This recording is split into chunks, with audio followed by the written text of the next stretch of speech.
Humanities കഫേയുടെ പുതിയൊരു വീഡിയോയിലേക്ക് ഏവർക്കും സ്വാഗതം. നമ്മളിപ്പോൾ നോക്കാൻ പോകുന്നത് +2 എക്കണോമിക്സിലെ 3rd ചാപ്റ്ററിൻ്റെയും 4th ചാപ്റ്ററിൻ്റെയും, അതായത് മൈക്രോയ്ക്കകത്തെ 3ാമത്തെ 4ാമത്തെ ചാപ്റ്റേഴ്സിൻ്റെ ഇമ്പോർട്ടൻറ്റ് ടോപ്പിക്സ് ആണ്. നമ്മൾ പബ്ലിക് എക്സാം ഓറിയൻറ്റഡ് ആയിട്ടാണ് കേട്ടോ ഈ ഒരു വീഡിയോ ചെയ്യുന്നത്. അപ്പോൾ 3ാമത്തെ ചാപ്റ്റർ എന്ന് പറയുന്നത് ഉൽപ്പാദനവും ചെലവും, അതായത് പ്രൊഡക്ഷൻ ആൻഡ് കോസ്റ്റ്. ഓക്കെ, ഞാൻ ഇംഗ്ലീഷിലും ടോപ്പിക്സ് പറയുന്നുണ്ട് കേട്ടോ.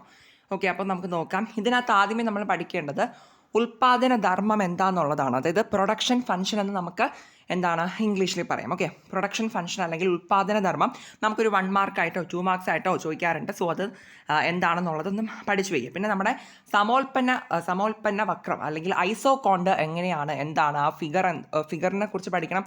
പിന്നെ എന്താണ് ഇതിൻ്റെ ഫ്യൂച്ചേഴ്സും ഡെഫിനീഷനും ഒക്കെ പറയുന്നുണ്ട്. സോ അതൊന്ന് വായിച്ച് വെച്ചിട്ട് പോവാം. ഓക്കെ, ദെൻ അടുത്ത് വരുന്നൊരു ടോപ്പിക്ക് നമ്മുടെ മൊത്ത ഉൽപ്പന്നം, ശരാശരി ഉൽപ്പന്നം, സീമാന്ത ഉൽപ്പന്നം, total product, average product, marginal product. ഈ ഒരു ടോപ്പിക്ക് വായിച്ചിട്ട് പോവുക. കാരണം ഇതിനകത്ത് നമുക്ക് കണക്കാണ് നമുക്ക് ചോദിക്കാറുള്ളത് കേട്ടോ. ഇടയ്ക്കൊക്കെ ഒരു 4 മാർക്കിനോ 5 മാർക്കിനോ ഒക്കെ നമുക്ക് കണക്ക് വരാറുണ്ട് ഇതിനകത്തുനിന്ന്. സോ ഇതൊന്ന് നോക്കിയിട്ട് പോവാം. ഓക്കെ, ദെൻ അതിൻ്റെ ഇക്വേഷൻസ് ഒക്കെ വരുന്നുണ്ട് കേട്ടോ. ആ ഇക്വേഷൻസ് ഒക്കെ ഒന്ന് പഠിക്കാം. നമ്മൾ കണക്കിൻ്റെ വീഡിയോ ഓരോ ചാപ്റ്റർ വൈസായിട്ട് നമ്മൾ ചെയ്യുന്നുണ്ട് കേട്ടോ. ഞാൻ ചെയ്ത് പ്രിപ്പയർ ചെയ്യാണ്. അത് പെട്ടെന്ന് തന്നെ മീൻസ് നാളെ തന്നെ ഞാനത് അപ്ലോഡ് ചെയ്യും, ഫസ്റ്റ് ചാപ്റ്ററിൻ്റെ. ഓക്കെ, അപ്പോൾ അതുപോലെ ഇതും ഞാൻ അതിനോടൊപ്പം കവർ ചെയ്യും ഉറപ്പായിട്ടും. അടുത്ത് വരുന്ന ഏറ്റവും ഇമ്പോർട്ടൻ്റ് ആയിട്ടുള്ളൊരു ക്വസ്റ്റ്യൻ ആണ്. ഇത് നമ്മൾ ആരും സ്കിപ്പ് ചെയ്യാൻ പാടില്ല. ഓക്കെ, 8 മാർക്കിൻ്റെ എസ്സേ ചോദ്യമാണ്. The law of diminishing marginal product അല്ലെങ്കിൽ ലോ ഓഫ് വേരിയബിൾ പ്രൊപ്പോർഷൻസ് എന്ന് നമുക്ക് പറയാം. മലയാളത്തിലെ അപചയ സീമാന്ത ഉൽപ്പന്ന നിയമവും പിന്നെ എന്താണ് വിഭേദകാനുപാത നിയമവും എന്താണെന്നുള്ളത്. ഓക്കെ, അപ്പോൾ ഇത് പഠിക്കുമ്പോൾ ഇതിൻ്റെ തിയറി നമ്മൾ പഠിക്കണം. ഗ്രാഫ് വരയ്ക്കുന്നത് എങ്ങനെയാണെന്ന് പഠിക്കണം. ഇതിലൊരു ഗ്രാഫ് ഉണ്ട്. ഓക്കെ, സോ ആ ഗ്രാഫ് പഠിക്കണം. ആ ഗ്രാഫിന് എക്സ്പ്ലനേഷൻ എഴുതാനും പഠിക്കണം. ഓക്കെ, ഇത് കൃത്യമായിട്ട് ഈ ടോപ്പിക്ക് ഫുൾ എല്ലാവരും കവർ ചെയ്തിട്ട് പോവുക. Law of diminishing marginal product എന്നോ ലോ ഓഫ് വേരിയബിൾ പ്രൊപ്പോർഷൻസോ എന്നൊക്കെയാണ് നമ്മൾ പറയുന്നത് കേട്ടോ. 8 മാർക്കിൻ്റെ എസ്സേ ചോദ്യമാണ്. അഥവാ 8 മാർക്കിന് വന്നില്ലെങ്കിൽ 5 മാർക്കിന് ഷോർട്ടസ്റ്റ് ആയിട്ടെങ്കിലും ചോദിക്കാൻ ചാൻസ് ഉണ്ട്. സോ എല്ലാവരും ഇതൊന്ന് പഠിച്ചിട്ട് തന്നെ പോവുക കേട്ടോ. ഇതാണ് കേട്ടോ ഫിഗർ വരുന്നത്. സോ അതെല്ലാവരും നോക്കിയിട്ട് പോവാം. ഇനി അടുത്ത് വരുന്നൊരു കാര്യം എന്താണ് റിട്ടേൺസ് ടു സ്കെയിൽ, തോതനുസരിച്ചുള്ള ആദായം എന്ന് പറഞ്ഞിട്ട് ഒരു ടോപ്പിക്ക് വരുന്നുണ്ട്. ഇത് എന്ത് ചെയ്യുക, എല്ലാവരും ഒന്ന് നോക്കിയിട്ട് പോവുക. ഇത് നമുക്കൊരു ഷോർട്ടസ്റ്റ് ലെവലിലൊക്കെ ഈ ഒരു ടോപ്പിക്കിനകത്ത് നിന്ന് ചോദ്യം വരാറുണ്ട് കേട്ടോ. ഓക്കെ, പിന്നെ വേറൊരു കാര്യമുണ്ട് കേട്ടോ. അത് എന്താണെന്ന് വെച്ചിട്ടുണ്ടെങ്കിൽ ഞാൻ നേരത്തെ ഈ ഒരു എസ്സേ ടോപ്പിക്ക് പറഞ്ഞില്ലായിരുന്നു, law of variable proportion.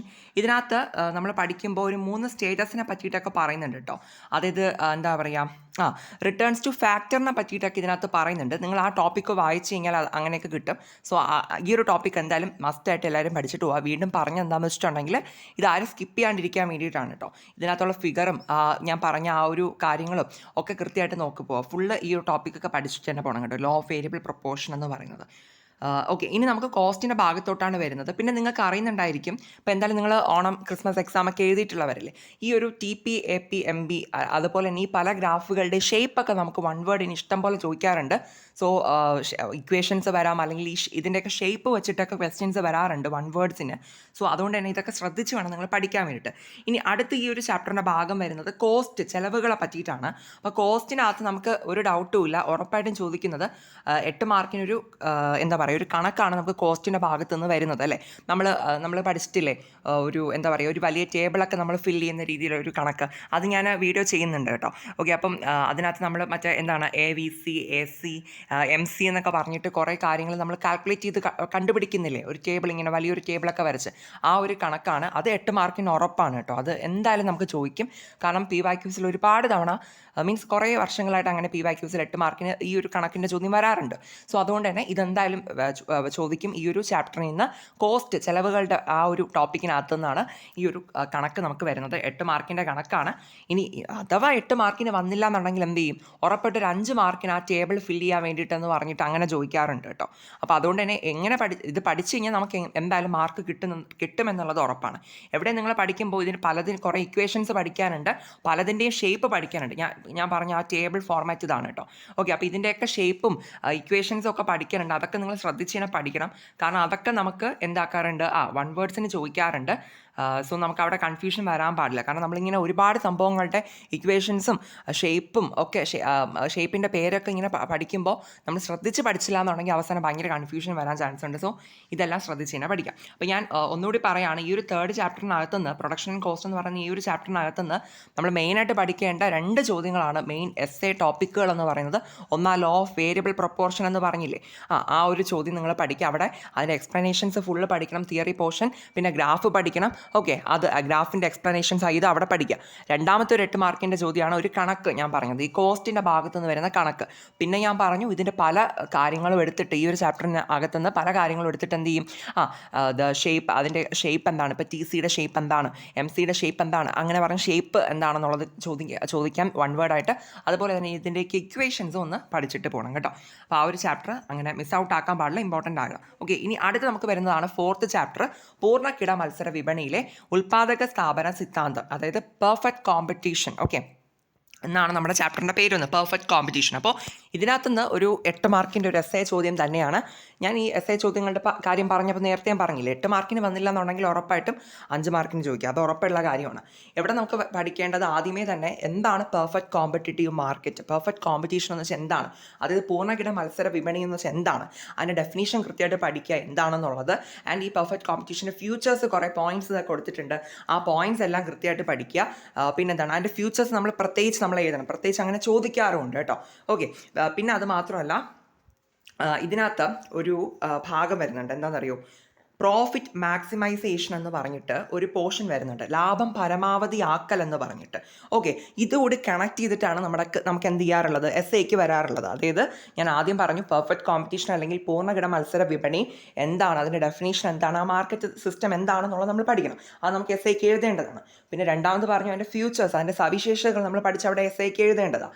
Okay, പിന്നെ മൂന്നാമത്തെ കാര്യം ഈ എസ് എയോട് ആഡ് ഓൺ ചെയ്ത് ചോദിക്കുന്നതാണ് ഈ ലാഭം പരമാവധി ആക്കൽ അല്ലെങ്കിൽ പ്രോഫിറ്റ് മാക്സിമൈസേഷൻ എന്ന് നമുക്ക് ഇംഗ്ലീഷിൽ പറയാം. നിങ്ങൾ ടെക്സ്റ്റ് ബുക്ക് എടുത്ത് നോക്കിയാൽ മതി.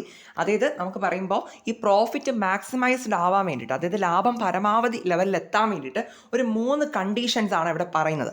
ആ 3 കണ്ടീഷൻസ് ഏതൊക്കെയാണെന്നുള്ളതൊക്കെയാണ് നമുക്ക് അവിടെ ഇമ്പോർട്ടൻ്റ് ആയിട്ട് നമ്മൾ എഴുതേണ്ടത് കേട്ടോ. എന്നിട്ട് അതിനുശേഷം അവിടെ ഒരു ഇമ്പോർട്ടൻ്റ് ആയിട്ടുള്ള ഗ്രാഫും വരുന്നുണ്ട്. ആ ഗ്രാഫ് നമ്മൾ എന്ത് ചെയ്യണം, വരച്ച് വെക്കണം. എങ്കിൽ മാത്രമാണ് നമുക്ക് അവിടെ പൂർണ്ണമായിട്ടും 8 മാർക്ക് കിട്ടുള്ളൂ. ഓക്കെ, ഞാൻ ഒന്നുകൂടി പറയാം, പെർഫെക്റ്റ് കോമ്പറ്റീഷൻ എന്താണെന്നുള്ളത് നമ്മൾ പഠിക്കണം, അതിൻ്റെ ഫ്യൂച്ചേഴ്സ് പഠിക്കണം. ഓക്കെ, പിന്നെ ഈ പ്രോഫിറ്റ് മാക്സിമൈസേഷൻ എന്ന് പറയുന്ന ടോപ്പിക്ക് നിങ്ങൾ ടെക്സ്റ്റ് ബുക്കിൽ എടുത്താൽ മനസ്സിലാവും. അതിനകത്ത് പ്രോഫിറ്റ് മാക്സിമൈസ്ഡ് ആവാനുള്ള 3 കണ്ടീഷൻസ് പറയുന്നുണ്ട്, ഒരു ഇമ്പോർട്ടൻറ്റ് ഗ്രാഫ് പറയുന്നുണ്ട്. ഇത്രയും കാര്യങ്ങളാണ് ഈ എസ് ഐക്കകത്ത് ഇൻക്ലൂഡ് ആക്കേണ്ടത്. ഓക്കെ, മലയാളത്തിൽ പറയുകയാണെങ്കിൽ പൂർണ്ണകിട മത്സര വിപണി എന്താണ്, അതിൻ്റെ സവിശേഷതകൾ എന്താണ്, പിന്നെ ലാഭം പരമാവധി ആക്കൽ എന്ന് പറയുന്ന ഈ ഒരു ടോപ്പിക്കിനകത്തും നിങ്ങൾ കവർ ചെയ്തിട്ട് പോകാം. ഇതിനകത്തൊരു 3 കണ്ടീഷൻസിനെ പറ്റി പറയുന്നുണ്ട്, ലാഭം പരമാവധി ആകുന്ന 3 കണ്ടീഷൻസ്. സോ അതൊക്കെ നിങ്ങൾ പിന്നെ ഒരു ഗ്രാഫും ഇത്രയും കവർ ചെയ്ത് വേണം 8 മാർക്കിന് വേണ്ടിയിട്ട് പഠിക്കാൻ വേണ്ടിയിട്ട്. ഓക്കെ, പിന്നെ ഇതിനിടയിൽ കിടക്കുന്നൊരു ടോപ്പ് എന്താ പറയുക, ആ ടോപ്പിക്കാണ് നമ്മുടെ റവന്യൂ എന്ന് പറയുന്നത് കേട്ടോ. അതായത് എന്താണ്, വരുമാനം എന്ന് പറഞ്ഞൊരു ടോപ്പിക്ക്. ഓക്കെ, അപ്പോൾ ഇതിനകത്ത് TR-ഉം MR-ഉം AR-ഉം എന്നൊക്കെ പറഞ്ഞിട്ട് റവന്യൂസിനെ പറ്റി പറയുന്നുണ്ട്.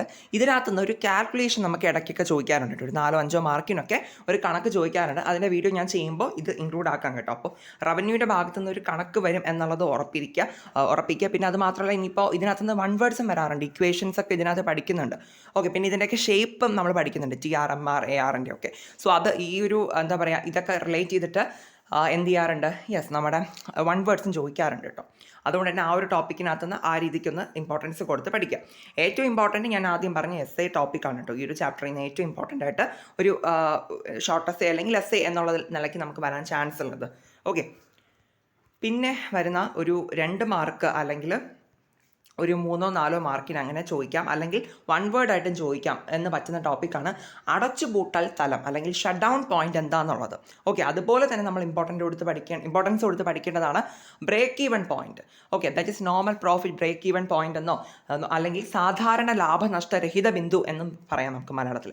ഈ 2 കുഞ്ഞു ടോപ്പിക്കുകൾ എന്ത് ചെയ്യുക, ഒന്ന് പഠിച്ചിട്ട് പോവുക. ഇതെന്താണ് കാര്യം, ഒന്ന് കോൺസെപ്റ്റ് എന്താണെന്നുള്ളത് ക്ലിയർ ആക്കിയിട്ട് പോയാൽ മതി. 1 വേർഡ്സ് ആയിട്ടും 2 മാർക്സ് ആയിട്ടൊക്കെ ചോദിക്കാറുണ്ട്.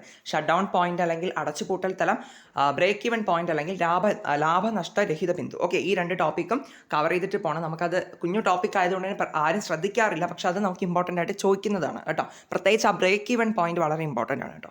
ഓക്കെ, പിന്നെ അടുത്ത് വരുന്നതാണ് ഒരു ഉത്പാദക സ്ഥാപനത്തിൻ്റെ പ്രധാന വക്രത്തെ നിർണ്ണയിക്കുന്ന ഘടകങ്ങൾ. അതായത് നമ്മുടെ സപ്ലൈ കർവിനെ പറ്റി നമ്മൾ ഈ ഒരു ചാപ്റ്ററിൻ്റെ അവസാനം പഠിക്കുന്നുണ്ടല്ലോ. ഈ സപ്ലൈ കർവിനെ ഡിറ്റർമൈൻ ചെയ്യുന്ന ഫാക്ടേഴ്സ് എന്തൊക്കെയാണെന്നുള്ളത് നമുക്ക് ഷുവർ ആയിട്ടുള്ള ഒരു ഷോർട്ട് എസ്സേ ചോദ്യമാണ് കേട്ടോ. ഷോർട്ട് എസ്സേ ആയിട്ടോ അല്ലെങ്കിൽ ഏതെങ്കിലും തരത്തിൽ നമുക്ക് എന്താണ് ക്വസ്റ്റ്യൻ പേപ്പറിൽ കാണാൻ പറ്റും ഈ ഒരു ടോപ്പിക്കിനകത്തുള്ള ചോദ്യങ്ങൾ. ഓക്കെ, അതുകൊണ്ട് തന്നെ ഇതെല്ലാവരും പഠിച്ചിട്ട് പോകണം. എന്താണ് പ്രധാന വക്രത്തെ നിർണ്ണയിക്കുന്ന ഘടകങ്ങൾ എന്തെല്ലാമാണ്, അതായത് സപ്ലൈ കർവിനെ ഡിറ്റർമിൻ ചെയ്യുന്ന ഫാക്ടേഴ്സ് എന്തൊക്കെയാണെന്നുള്ളത്. ഓക്കെ, ഒന്നാമത്തേതാണ് സാങ്കേതിക പുരോഗതി, ടെക്നോളജിക്കൽ പ്രോഗ്രസ് ഉണ്ട്. നിവേശ വില അല്ലെങ്കിൽ ഇൻപുട്ട് പ്രൈസിനെ പറ്റി പറയുന്നുണ്ട്. ഇനിയും 2 കൂടിയുണ്ട് കേട്ടോ. ഓക്കെ, ഈ ഒരു ടെക്സ്റ്റ് ബുക്കിനകത്ത് കൊടുത്തിട്ടില്ല, ഇത് NCERTയുടേതാണ് കേട്ടോ. നമുക്കല്ലാണ്ട് 2 കൂടി വരുന്നുണ്ട്. ഓക്കെ, എന്തായാലും നിങ്ങൾ ഈ ഒരു ടോപ്പിക് എടുത്ത് ടെക്സ്റ്റ് ബുക്കിലൊന്ന് നോക്കുക, ഇതെടുത്തൊന്ന് കവർ ചെയ്തിട്ട് പോകണം കേട്ടോ. ഇത് വളരെയധികം ഇമ്പോർട്ടൻ്റ് ആയിട്ടുള്ളതാണ് കേട്ടോ. അതായത് നമ്മുടെ സപ്ലൈ കർവിനെ ഡിറ്റർമൈൻ ചെയ്യുന്ന ഫാക്ടേഴ്സ് എന്നാണ്. ഞാൻ അതിൽ ഇംഗ്ലീഷിൽ ഇപ്പോൾ എഴുതിയിട്ടില്ല, ഞാനത് ഇംഗ്ലീഷിൽ പറയുകയാണ്, factors determining the supply curve. Okay, നമ്മുടെ സപ്ലൈ കർവിനെ ഡിറ്റർമൈൻ ചെയ്യുന്ന ഫാക്ടേഴ്സ് എന്തെല്ലാം എന്നുള്ളതാണ്. ഓക്കെ, അപ്പോൾ ഞാൻ പറഞ്ഞല്ലോ ഇതിനകത്ത് 4 പോയിൻറ്റ്സുകളാണ്, 4 ഫാക്ടേഴ്സാണ് നമ്മുടെ പ്രധാന വക്രത്തെ നിർണ്ണയിക്കുന്നത്. ഒന്ന് സാങ്കേതിക പുരോഗതി അല്ലെങ്കിൽ ടെക്നോളജിക്കൽ പ്രോഗ്രസ് എന്ന് പറയാം. ഓക്കെ, പിന്നെ രണ്ടാമത്തതാണ് ഇൻപുട്ട് പ്രൈസ് അല്ലെങ്കിൽ നിവേശവില. ഇനി അടുത്ത ഒരു മൂന്നാമത്തതാണ് പ്രൈസ് ഓഫ് ദ കമ്മോഡിറ്റി, നമ്മുടെ സാധനത്തിൻ്റെ വില എന്താണെന്നുള്ളത്.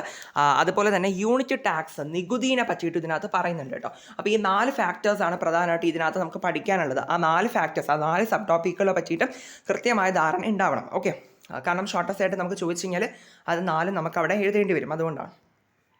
ഓക്കെ ആണല്ലോ.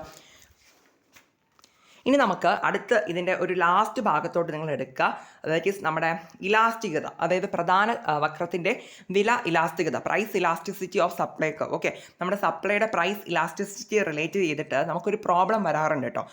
ഓക്കെ, നമ്മൾ ഡിമാൻഡിൻ്റെ പ്രൈസ് ഇലാസ്റ്റിസിറ്റി വൈസ് ചെയ്ത് നമ്മളൊരു ഇക്വേഷനൊക്കെ ഇട്ട് ഒരു പ്രോബ്ലം പഠിച്ചിട്ടില്ലേ, അതേ പ്രോബ്ലം തന്നെയാണ് ഇതിനകത്തും വരുന്നത്. ഓക്കെ, ഞാനത് ആ പ്രോബ്ലംസ് ചെയ്യുന്ന വീഡിയോയിൽ ഇതും ഇൻക്ലൂഡ് ആക്കാം.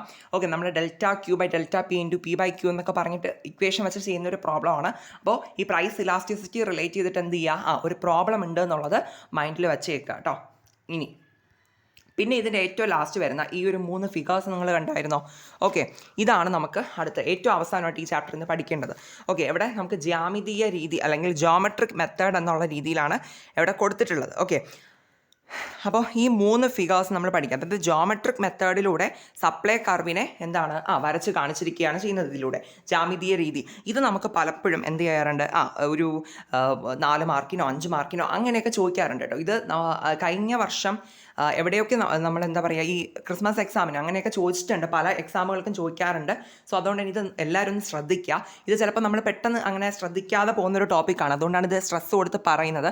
ജോമെട്രിക് മെത്തേഡ് നിങ്ങൾ ഇത് ചോദിക്കുകയാണെങ്കിൽ 3 ഫിഗേഴ്സാണ് അവിടെ ഇമ്പോർട്ടൻ്റ് ആയിട്ടുള്ളത്. ഈ 3 ഫിഗേഴ്സും വരയ്ക്കാനായിട്ടാണ് ഇവിടെ പഠിക്കേണ്ടത്. ഇത് ഈ ചാപ്റ്ററിൻ്റെ ഏറ്റവും അവസാനമായിട്ട് വരുന്ന ഒരു ടോപ്പിക്കാണ് കേട്ടോ ഇത്. ഓക്കെ, അപ്പോൾ ഇനി ബാക്കി ചാപ്റ്റേഴ്സിൻ്റെ നമ്മൾ ഇതുപോലെ ഇമ്പോർട്ടൻറ്റ് ടോപ്പിക്സ് വീഡിയോ ചെയ്യുന്നതായിരിക്കും കേട്ടോ. ഓക്കെ, അപ്പോൾ നിങ്ങൾ സബ്സ്ക്രൈബ് ചെയ്ത് സപ്പോർട്ട് ചെയ്ത് ബെല്ലൈക്കനൊക്കെ എനേബിൾ ചെയ്ത് വയ്ക്കുക. അപ്പോൾ ഞാനിടുന്ന വീഡിയോസ് പെട്ടെന്ന് നിങ്ങൾക്ക് നോട്ടിഫിക്കേഷൻ കിട്ടുമല്ലോ. ഓക്കെ, ഇനി എന്തെങ്കിലും ഡൗട്ട്സ് ഇപ്പോൾ ഇന്ന് പറഞ്ഞ കാര്യങ്ങളിൽ എന്തെങ്കിലും ഡൗട്ട്സ് ഉണ്ടെന്നുണ്ടെങ്കിൽ എന്ത് ചെയ്യുക, കമൻറ്റ് സെക്ഷനിൽ അറിയിക്കുക. ഞാൻ ഉറപ്പായിട്ട് റിപ്ലൈ തരുന്നതായിരിക്കും. എന്തെങ്കിലും മനസ്സിലായിട്ടില്ല എന്നുണ്ടെങ്കിലോ അല്ലെങ്കിൽ എക്സ്ട്രാ എന്തെങ്കിലും കാര്യം ആഡ് ഓൺ ചെയ്യാനുണ്ടെങ്കിലോ ഒക്കെ നിങ്ങൾ കമൻറ്റ് സെക്ഷനിൽ അറിയിച്ചോളൂ, ഞാൻ റിപ്ലൈ തരാം കേട്ടോ. Thank you.